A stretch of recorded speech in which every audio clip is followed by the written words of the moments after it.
Thanks for joining us today. I'm Gabe Garish, owner of Backwoods Pursuit, and today we're going to take a look at the Steiner Predator LRF. These are the Steiner laser range-finding binoculars.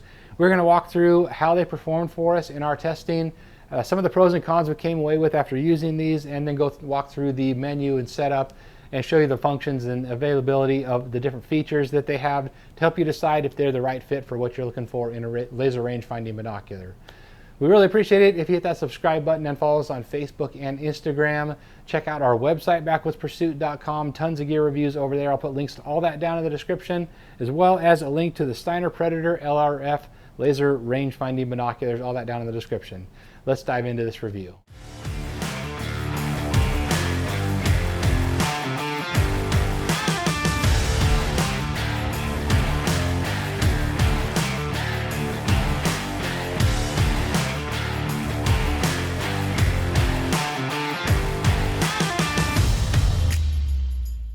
All right, to get started, some of the basic specs on these. They are, of course, a 10x42.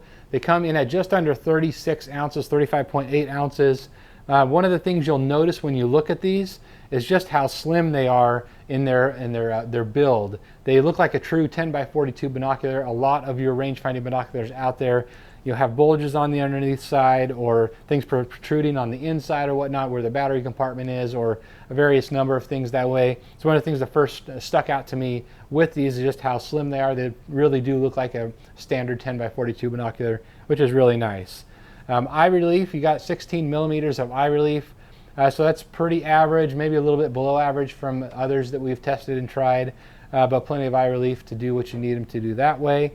You have on the underneath side here, you have a diopter and a focus mechanism here. Neither of those lock. I wish they did lock, but they don't. But they do have a nice click functionality, so when you are moving those, they click for you so you can tell when you're moving them, help you get that adjusted properly. Eye cups here, they do have these nice sunshades on both sides, and at first I wasn't sure if I was going to like those or not. I kind of thought they looked a little odd, but after using them and using this pair of binoculars, I really found it to help. If you don't like them, you can just peel those back like that, and so they're out of the way, just like a standard pair of binoculars. With the eye cups here, you do have basically two positions that you can operate these under.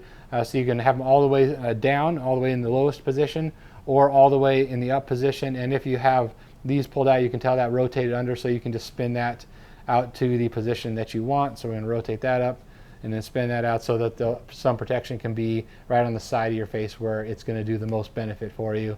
So basically up or down. I wish there was more options as far as, you know, 2 or 3 or 4 positions, click positions on these, but it's not that big of a deal. I did find with these, and a number of folks that tried these found that because of the way that these eye cups are designed, really to get the full field of view, we had to have these rolled all the way down in. Not a huge deal, but again, it's nicer to be able to have those options with the eye cups at different positions and still get the full field of view and utilize the full eye relief and whatnot. So something to keep in mind there.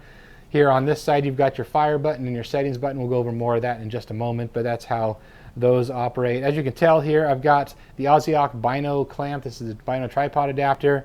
The reason I have that on there is because the battery compartment is right here on the outside, and so there's no option currently that I'm aware of, unless Outdoorsman might make one for these. I'm not sure. I didn't check that yet, but that is where the battery compartment is. So it's not threaded for a stud. If you want to use, like, say, a tripod adapter that has a stud style of an adapter. So that's my preference in this style of an adapter when it's available. When it's not, this Aussie Bino clamp does a really good job as well to hold these steady when you're glassing off of a tripod.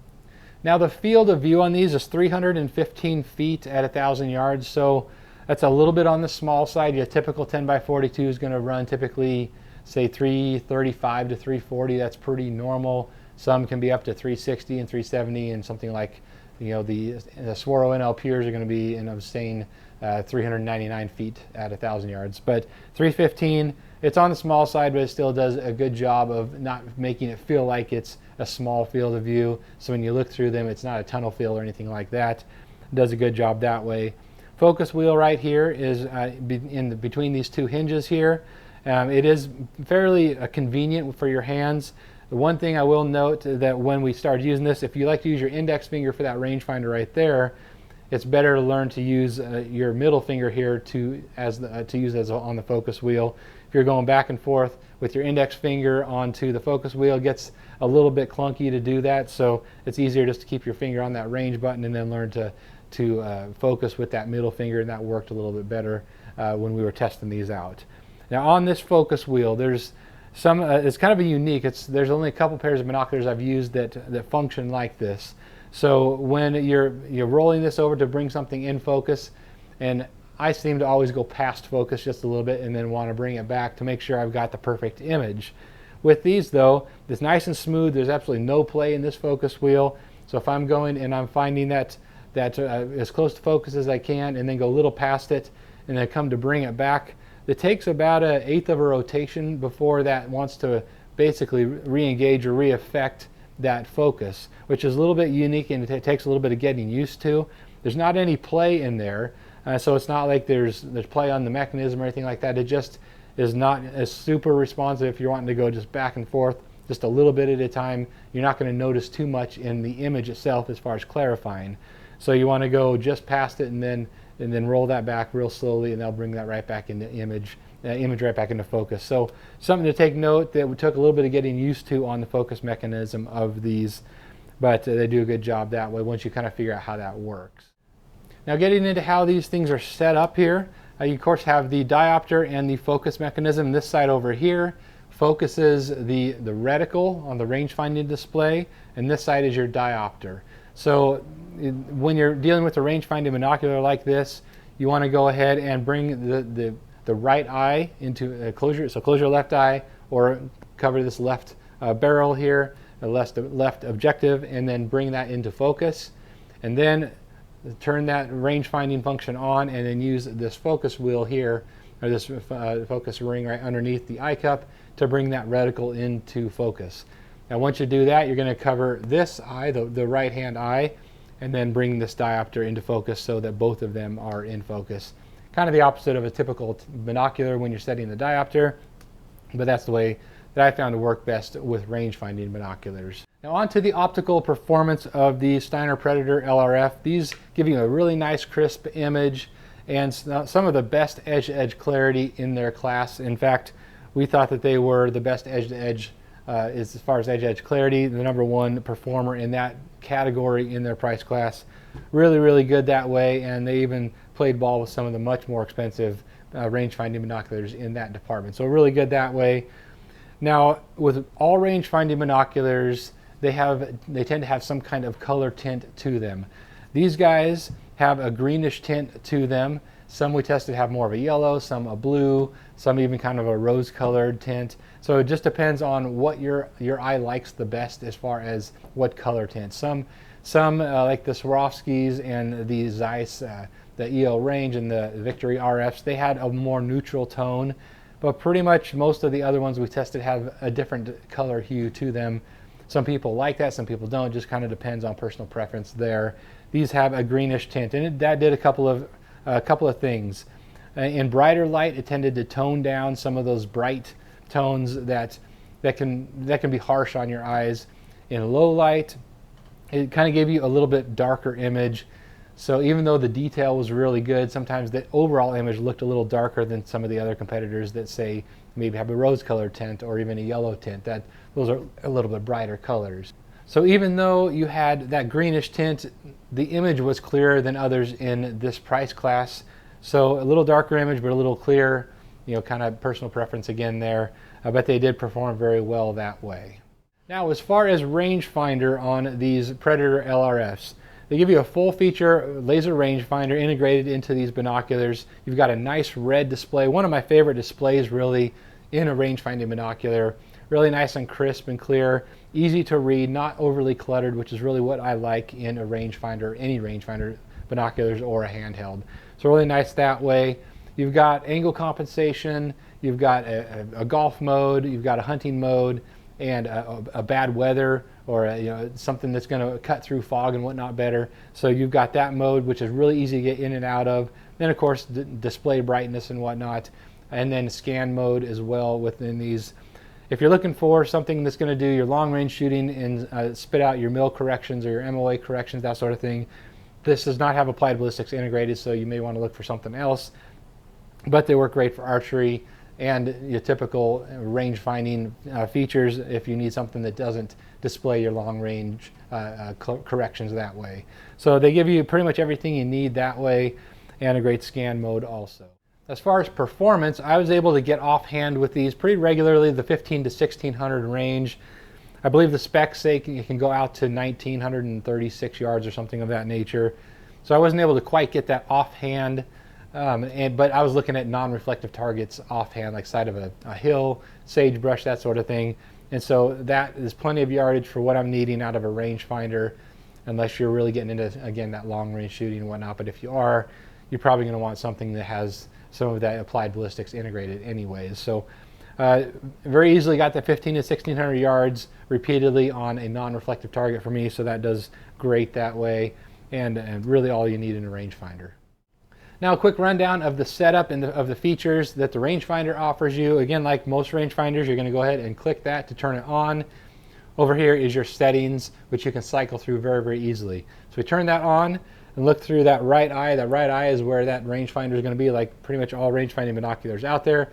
Then all you do is click this left button once to cycle through the different functions or different modes that this offers. A lot of rangefinders that make you hold that down for 3 seconds or whatnot to cycle through modes.